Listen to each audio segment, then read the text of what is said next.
Oke, jadi balik lagi sama gue di sini. Sekarang waktunya kita berlatih soal mengenai fungsi komposisi inverse ini gitu ya. Jadi langsung saja ke soal nomor 1. Hana tuh set. Nah, di soal nomor 1 ini masih gampang, tapi kelihatan sulit karena ada kata log di sana gitu ya. Di TPA ini masih muncul, di SNBT juga masih muncul, tapi jarang banget. Tapi di TPA masih lumayan kayak ada gue kayak gitu ya, logaritma. Jadi lanjut gitu ya, di sini ada fx yang ditanyakan, ada fx ada gx gitu, yang ditanyakan adalah fungsi komposisi gitu ya, gx dimasukkan ke f inverse gitu ya, bukan ke fx biasa gitu. Jadi yang pertama kita cari tahu adalah f inverse nya dulu. Jadi ketika fx itu adalah 10 pangkat x, maka f inverse-nya bagaimana? Benar ya, udah logaritma gitu. Ya, yaitu log x gitu. Kenapa di 10 di sini tidak ditulis? Karena untuk 10 itu adalah bentuk secara umum gitu ya. Jadi ketika ada log a biasa, ini udah otomatis dikatakan 10 gitu ya, logaritma dipangkatkan 10 kayak gitu ya. Bahasa sepakat, oke. Jadi lanjut. Oke.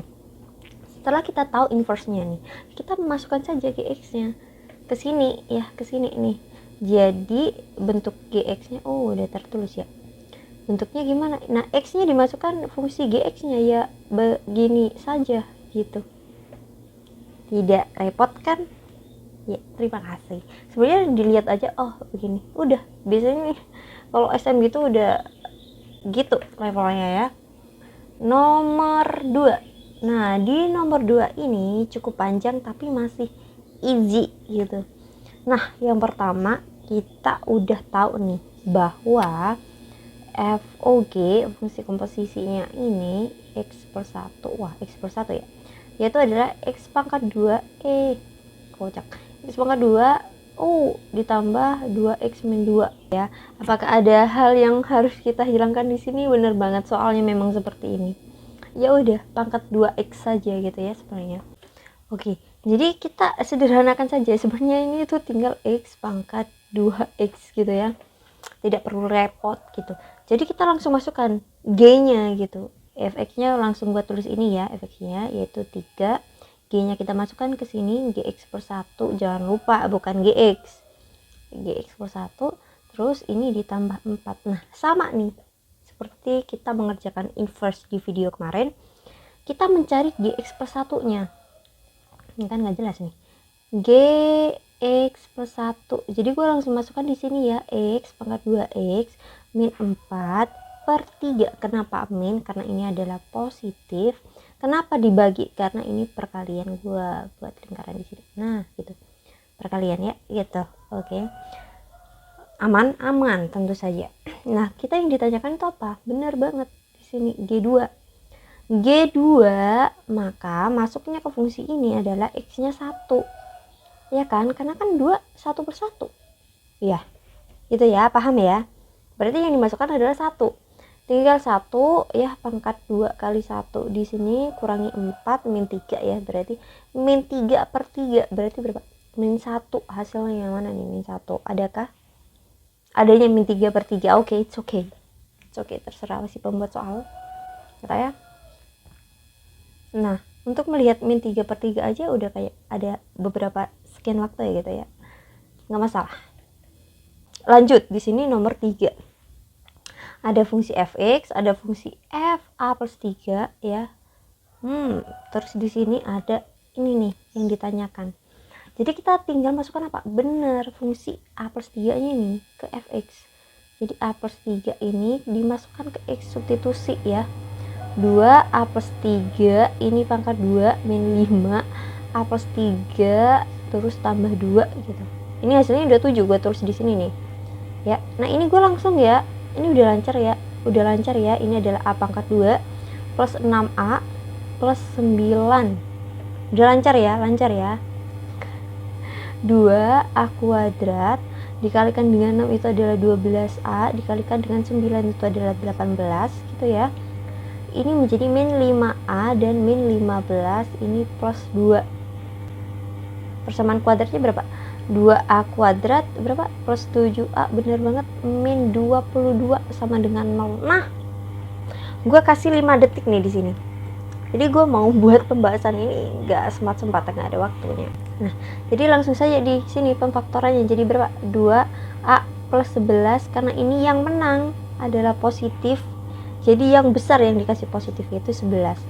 Di sini A, di sini min 2 begitu. Coba cek kalau nggak percaya.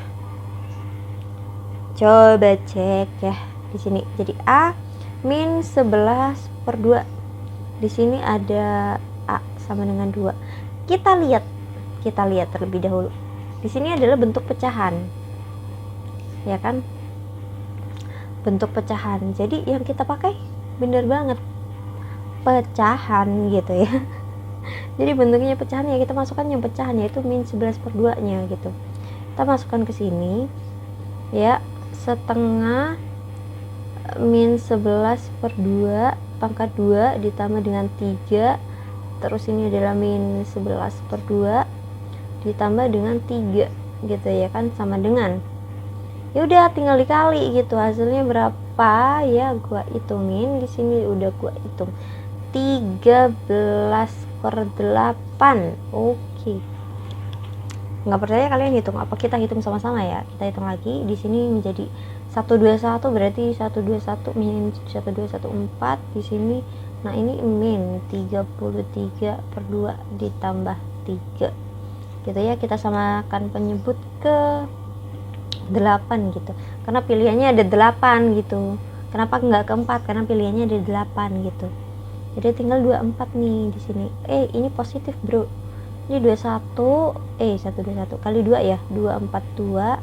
Ini dikalikan 4 jadinya 132. Ini dikalikan 8 gitu. Jadi 24 ini 8. Hasilnya 13 per 8. Oke, semangat Besti. Nggak kelihatan nih guys. Oke, kelihatan. Aman.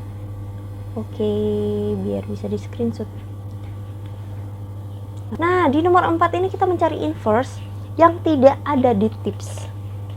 Nah, gimana tuh ceritanya? Gimana tuh caranya? Aman saja. Ini kita langsung sebutkan Y di sini. X kuadrat min 1 kita teruskan di sini. Kita pelan-pelan saja karena ini sangat mudah sekali. Tidak efektif ya kalimat saya. But it's okay.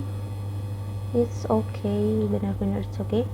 Kita kelompokkan X-nya. Nah, ini gue tulis di sini dulu karena ini sangat mudah sekali. Di sini ada X kuadrat min YX. Terus gimana ini? Harus ada tips sebenarnya. Kenapa harus ada tips? Karena bentuknya pecahan dan kuadrat juga gitu. Gua kasih tips di sini, kita pakai 1/4. Nah, pemikiran yang seperti ini nih yang mahal nih ya, 1/4. Nah, ini hasilnya 0. Ini hasilnya 0. Tapi gue tambahkan untuk menjadi tips di sana biar bisa difaktorisasi gitu. Ya kan? Jadinya bagaimana? Di sini ada 1/4 Y kuadrat juga ya. Plus Y plus 1 di sini X kuadrat min YX berapa? Plus 1/4 Y kuadrat. Nah, ini difaktorisasikan. Difaktorisasikan ya. Kita lihat ini ya, Y plus 1, terus di sini menjadi X min setengah Y itu loh. Tujuan saya membentuk 1/4 Y kuadrat gitu. Ya, gitu. Jadi karena ini bentuknya kuadrat ya kan, karena bentuknya kuadrat kita akarkan gitu, kita pangkatkan setengah semuanya. Jadi begini, gue samakan penyebut ya sekalian di sini biar bagus. Jadi Y kuadrat. Bener banget, di sini jadi 4Y, di sini jadi 4, benar banget. Ini dikuadratkan, gue langsung tulis X min setengah Y. Nah, udah ketemu nih sebenarnya, udah ketemu ini, lihat ya. Ini kan difaktorkan bisa Y kuadrat plus 4Y plus 4. Nah, itu bisa difaktorkan menjadi X plus 2 kuadrat, benar banget. Ya udahlah, ya udah ini min ya, ini gue pindah ruaskan ke sini, tapi gue pindah posisinya gitu ya. Nah, di sini jadi X plus 2 per 2. Sorry, ini Y ya, ini Y. Kenapa jadi tiba-tiba X, ini Y. Karena ini pecahan, kita harus sederhanakan. Dengan cara dikali 2, ya nggak selesai-selesai kalau ini dikali 2 semua. Ini kan bisa ditambahkan setengah Y tambah setengah Y per 1, udah. Begitu kan, sangat mudah sekali. Kita lihat ya, X per 1 itu ada A, C, E. Apakah kita perlu syarat? Tidak perlu. Karena ini bukan sifat eksponen, bukan sifat pecahan juga bukan, karena tidak perlu syarat ya. Kita pilih yang A. Menjebak ya ini. Tadi gue sarkas, bukan sangat mudah sekali, tapi sangat susah sekali. Semangat besti.